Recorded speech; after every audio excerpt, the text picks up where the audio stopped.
ভিডিওটি শেষ পর্যন্ত দেখার জন্য অনুরোধ রইল। আশা করি ভিডিওটি আপনার কাছে অনেক অনেক ভালো লাগবে।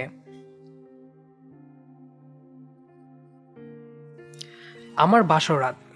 বিছানা ঠিক মাঝখানে নববধূ বসে আছে, মাথায় লম্বা ঘোমটা দেওয়া।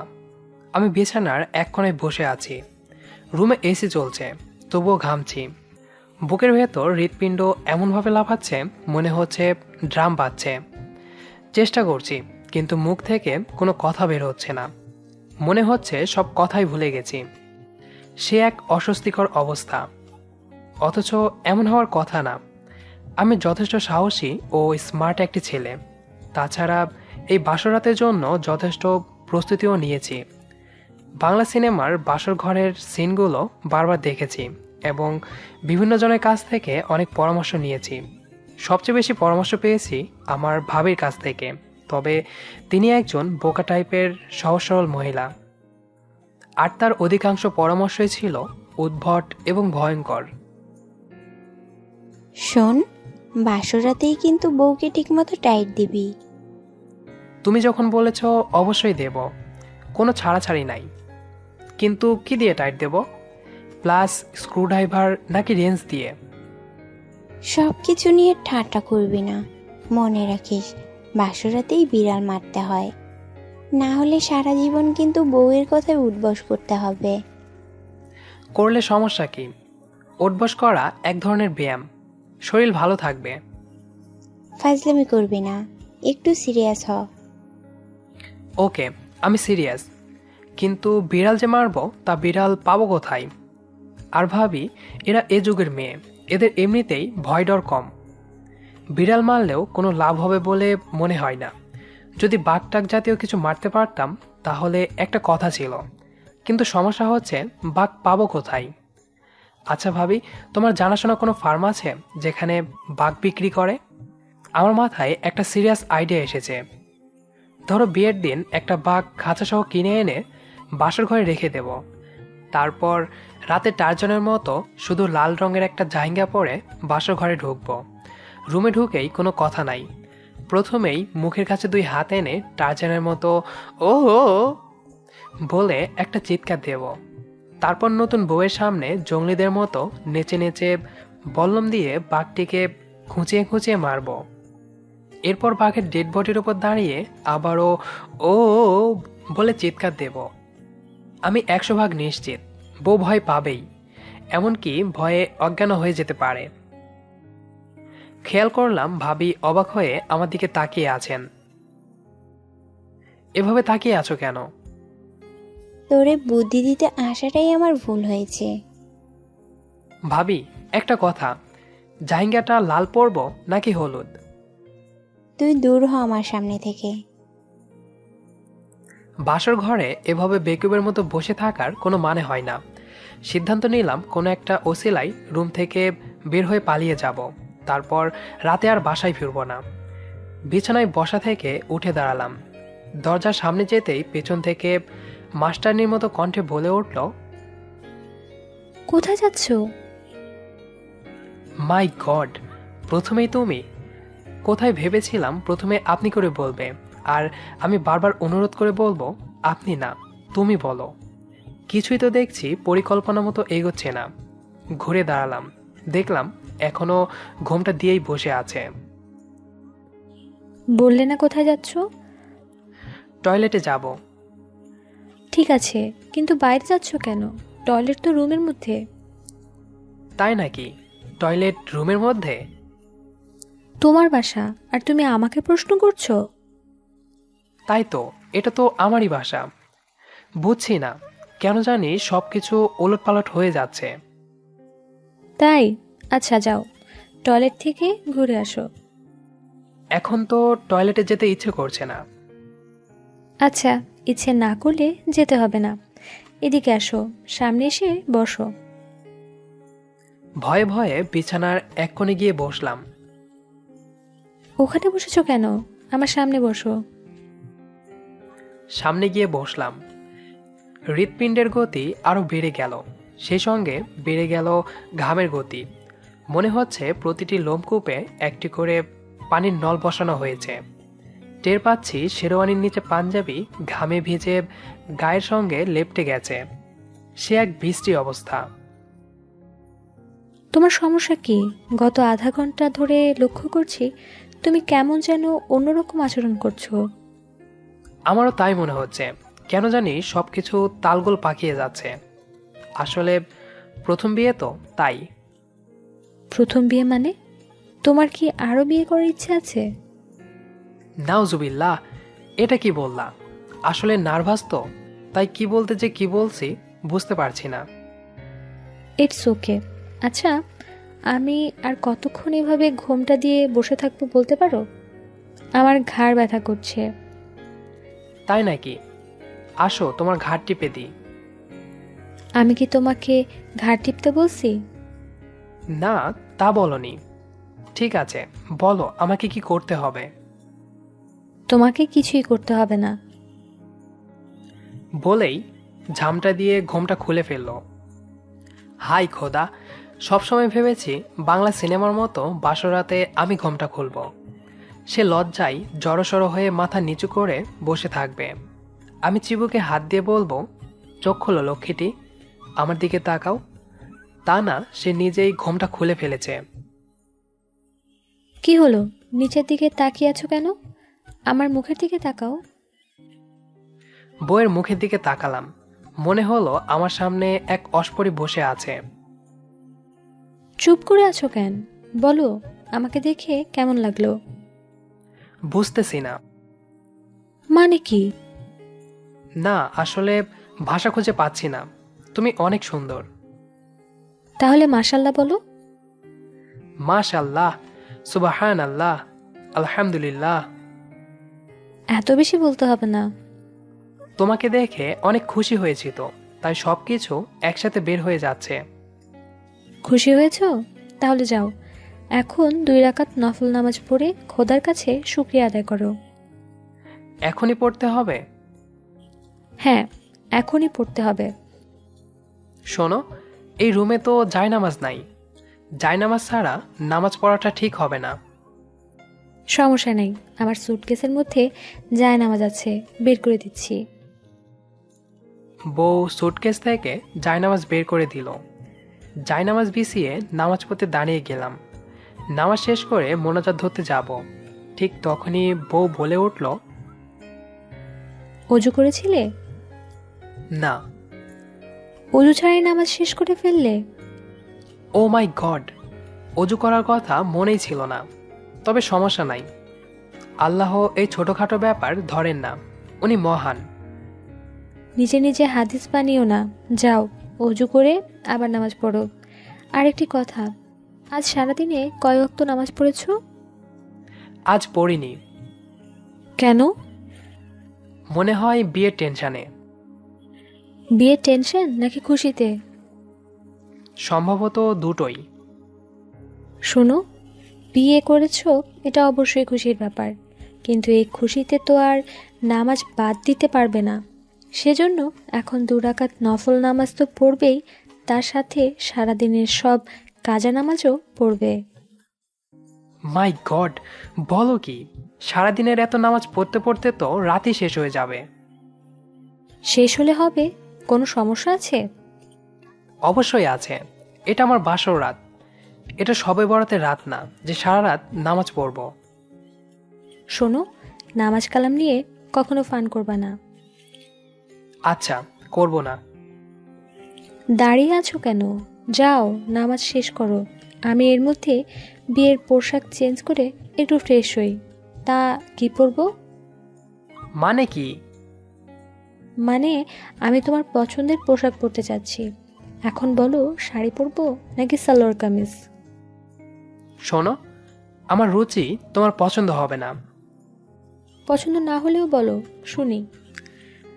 একবার একটা বাংলা সিনেমায় দেখেছিলাম, অঞ্জু আপা লুঙ্গি আর শার্ট পরেছে। তুমি... কথাটা শেষ করতেই পারলাম না। দেখলাম আমার দিকে কেমনভাবে ভুরু কুঁচকে তাকিয়ে আছে। কিছুক্ষণ তাকিয়ে থেকে বলল, তুমি কি এখন আমাকে তোমার অঞ্জু আপার মতো লুঙ্গি পরতে বলছো? দেখো, আমি তো আগেই বলেছিলাম আমার রুচি তোমার পছন্দ হবে না। অবশ্য তুমি চাইলে আরেকটি ইউনিক আইডিয়া দিতে পারি। না, তোমার ইউনিক আইডিয়া আর শুনতে চাচ্ছি না। তুমি যাও, নামাজ শেষ করো।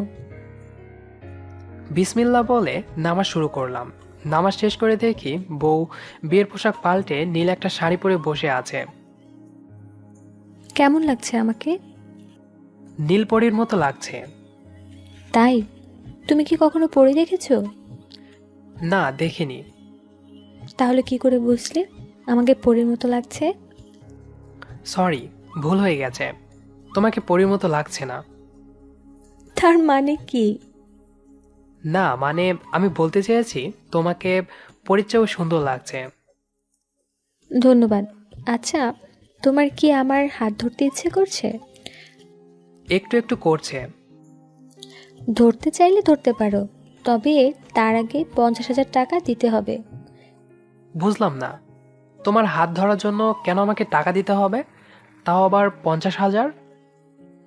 এটা আমার কাবিনের টাকা। কাবিনের টাকা পুরোটা না দিলে আমাকে স্পর্শ করতে পারবে না। এ তো দেখি বিরাট সমস্যা। কিন্তু এত রাতে টাকা পাবো কোথায়? হঠাৎ মনে পড়ল কাবিনের টাকা না দিয়ে মুক্তি পাওয়ার কৌশল, যে কৌশল ভাবি শিখিয়ে দিয়েছেন। ভাবি গ্যারান্টি দিয়ে বলেছেন এই কৌশলে কাজ হবেই, এখানে ব্যর্থ হওয়ার কোনো সম্ভাবনাই নাই। ভাবির শেখানো ডায়লগই বাংলা ছবির ভিলেনদের মতো ঝেড়ে দিলাম। দেখো, তোমাকে এখন একটা কঠিন সিদ্ধান্ত নিতে হবে। আমাকে চাও না কাবিনের টাকা চাও? দুটো একসাথে পাবে না। এই ডায়লগের পর ভিলেনদের মতো একটা হু হা হা হা হাসি দেওয়ার ইচ্ছে ছিল, কিন্তু সাহসে কোলালো না। শোনো, আমার সাথে বাংলা সিনেমার ডায়লগ দিয়ে কোনো লাভ হবে না। আমি কাবিনের টাকা চাই এবং পুরোটাই চাই। কোনো রকম ধানাই পানাই চলবে না। বাসর ঘরে আমার স্বামী যেন কাবিনের টাকা শোধ করতে পারে, আমাকে স্পর্শ করতে পারে। সে কারণেই আমার কাবিন মাত্র 50,000 টাকা রেখেছি, না হলে 50 লাখ রাখতাম। মেজাজটাই গরম হয়ে গেল। না, বউয়ের ওপর না, নিজের ওপর। কেন যে ভাবির মতো মাথা মোটা মহিলার পরামর্শ শুনে এ ধরনের সস্তার ডায়লগ দিতে গেলাম? আমার কাছে তো এখন এত টাকা নাই, তুমি চাইলে কাল ব্যাংক থেকে এনে দেব। তাহলে আজ আর হাত ধরার দরকার নাই, কাল ধরো। মানে কি? আমি কি বাসর রাতে হাতটিও ধরতে পারবো না? না, পারবে না। তবে তুমি চাইলে আমার শাড়ির আঁচল ধরে বসে থাকতে পারো। এর জন্য কি টাকা লাগবে? না, এটা ফ্রিতে। আমি ঠিক করেছিলাম পরিচিত কাউকে বিয়ে করব না। বিয়ের আগে মেয়েকে দেখব না, মেয়ে কি করে না করে তাও জানবো না। কারণ ঘটা করে মেয়ে দেখে যাচাই বাছাই করে মেয়ে নির্বাচন করাটা আমার পছন্দ নয়। আমার মনে হয় এইভাবে মেয়েটাকে ছোট করা হয়। মা বলেছিল মেয়েটা সুন্দর কিনা দেখ, সরাসরি না দেখলেও কমপক্ষে ছবি দেখ। আমি বলেছিলাম, শোনো মা, পৃথিবীর কোনো মেয়েই অসুন্দর না। আমি মেয়েকে দেখব না। অবশ্য মেয়ে বা মেয়ে পক্ষ চাইলে আমাকে দেখতে পারে, তবে দূর থেকে এবং আমাকে না জানিয়ে। আচ্ছা, তুমি যে বিয়ের আগে আমাকে দেখলে না, যদি আমি কালো হতাম? এটা কোনো ব্যাপারই না, কারণ ছোটবেলা থেকেই আমার স্বপ্ন ছিল উগান্ডার কোনো এক মেয়েকে বিয়ে করা। মানে কি? কিছু না, এমনি বললাম। আসলে আমি কালো সাদা খুঁজিনি, আমি খুঁজেছি একজন মায়াবতীকে, যার সারা দেহ মন জুড়ে থাকবে মায়া আর মায়া। আমাকে দেখে কি তোমার মায়াবী মনে হচ্ছে? না। তাহলে এখন কি করবে? ঠিক বুঝতে পারছি না। থাক, অত বুঝতে হবে না। আচ্ছা, তোমার চোখ বন্ধ করে হাতটা একটু বাড়াও তো। তোমার জন্য একটা উপহার আছে, আমি না বলা পর্যন্ত চোখ খুলবে না। চোখ বন্ধ করে হাত বাড়ালাম। হাতের কবজিতে কিছু একটা পরিয়ে দিল। আমার মনে হলো ব্রেসলেট। এবার চোখ খুলো। চোখ খুলে হাতের দিকে তাকিয়ে ভয় পেয়ে গেলাম। এটা কি? তাবিজ। তা তো দেখতেই পাচ্ছি, কিন্তু এটা কিসের তাবিজ? এটা এক পীর সাহেবের তাবিজ। এ তাবিজ হাতে নিয়ে যে মিথ্যা বলবে তারই নাক মুখ দিয়ে রক্ত বের হবে। অতএব সাবধান। এখন যা যা জিজ্ঞেস করব তার সঠিক উত্তর দেবে। বলো, জীবনে কয়টা প্রেম করেছো? মাই গড, তুমি তো দেখি একটা ডেঞ্জারাস মেয়ে। আমার প্রেমের তথ্য জানার জন্য তুমি তাবিজ নিয়ে এসেছ? তুমি চাও আমার নাক মুখ দিয়ে রক্ত বের হোক, আমি মারা যাই? মিথ্যা বলে যদি মারা যাও তাতে আমার কোনো আফসোস নাই। মিথ্যাবাদী স্বামীর সংসার করার চেয়ে বিধবা থাকা অনেক ভালো। কি ব্যাপার, তুমি দেখি আবার ঘামছো? পানি খাবো। বেড সাইড টেবিলে রাখা পানি জগ হাতে দিয়ে বলল, নাও, জগ থেকেই খাও। আমার ধারণা তোমার পুরো জগই লাগবে। ঢক ঢক করে অর্ধেক জগ শেষ করে ফেললাম। শোনো, আমি তাবিজ টাবিজ ভয় পাই। এই দেখো, ভয়ে আমার শরীর কাঁপছে। আমি কিন্তু জ্ঞান হারিয়ে ফেলতে পারি। থাক, তোমাকে আর জ্ঞান হারাতে হবে না। এটা কোনো তাবিজ না, ভেতরে খালি, কিছুই নাই। তোমার সঙ্গে মজা করব এর জন্য কিনে এনেছি। শোনো, তোমার পেট থেকে কথা বের করার জন্য আমার তাবিজ লাগবে না। তুমি আমার প্রকৃত পরিচয় জানলে মিথ্যা বলার সাহস পাবে না। তাই নাকি? কে তুমি? এই যে আমার আইডি, ভালো করে দেখো। এ তো সেনাবাহিনীর আইডি। এই আইডি তোমার কাছে কেন? কারণ আমি সেনাবাহিনীতে চাকরি করি, তাই। সঙ্গে সঙ্গে উচ্চস্বরে বলে উঠলাম, লা ইলাহা ইন্না আনতা সুবহানাকা ইন্নী কুনতু মিনাজ জালিমিন। আর মনে মনে বললাম, হে মাবুদ, তুমি আমারে এ কোন বিপদে ফেললা? চেয়েছিলাম মায়াবতী, আর তুমি এটা কি দিলা? বউয়ের আঁচল ছেড়ে দিয়ে দূরে সরে বসলাম। কি ব্যাপার, আমি অফিসার শুনে দূরে সরে গেলে? কারণ আমি আর্মি ভয় পাই। তাই? তা তোমার কি এখনো হাত ধরতে ইচ্ছে করছে? না, আর ইচ্ছে করছে না। আচ্ছা, তোমার মানিব্যাগ বের করো তো, দেখি কত টাকা আছে। মানিব্যাগটা হাতে দিলাম। ব্যাগ থেকে টাকা বের করে গুনল। 4000 টাকা আছে। এটা এখন নিলাম, আর বাকি 46,000 টাকা কাল দেবে। বলে টাকাগুলো বউ ব্যাগে রাখলো।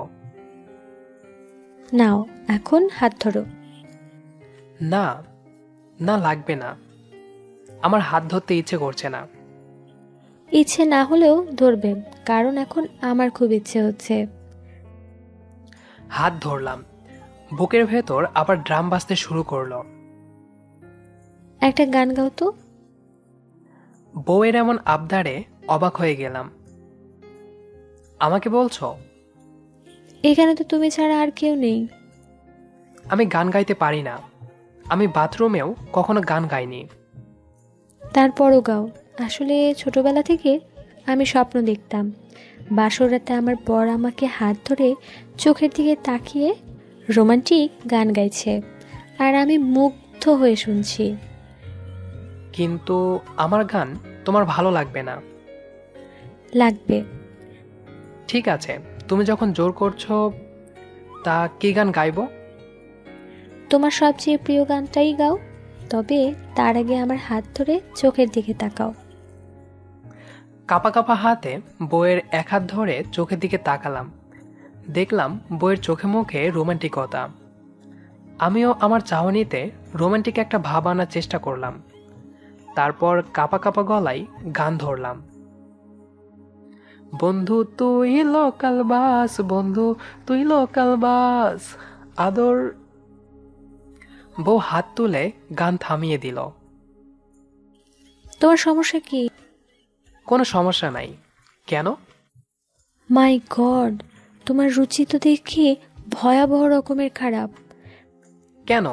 এটা তো হিট গান। তোমার পছন্দ হয়নি? অন্য আরেকটা গাইবো? খবরদার, তুমি জীবনেও আমার সামনে গান গাইবে না, এমনকি একাও গাইবে না। ঠিক আছে, গাইবো না। আচ্ছা, আমি কি তোমার কোলে একটু মাথা রেখে শুতে পারি? না, পারো না। এত আহ্লাদ ভালো না। 4,000 টাকায় শুধু হাত ধরে রাখতে পারবে, তাও 4 মিনিট। এর মধ্যে অলরেডি 2 মিনিট শেষ। থাক, বাকি 2 মিনিট আর হাত ধরবো না। আমার খুব ঘুম পাচ্ছে, আমি ঘুমাবো। মানে কি, বাসরাতে কেউ ঘুমায়? কেউ ঘুমায় কিনা জানি না, কিন্তু আমি ঘুমাবো। খবরদার, এখন যদি তুমি ঘুমাও একেবারে খুন করে ফেলবো। মনে রেখো, আমার ভ্যানিটি ব্যাগে কিন্তু পিস্তল আছে। মিসাইল থাকলেও কিছু করার নেই। সত্যি মাথা ধরেছে।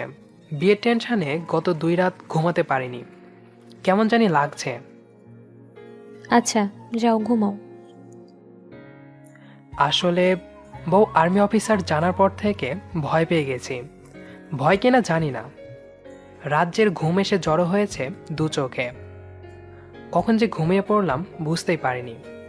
ভোর রাতে ঘুম ভাঙল, কিন্তু চোখ পুরোপুরি খুললাম না।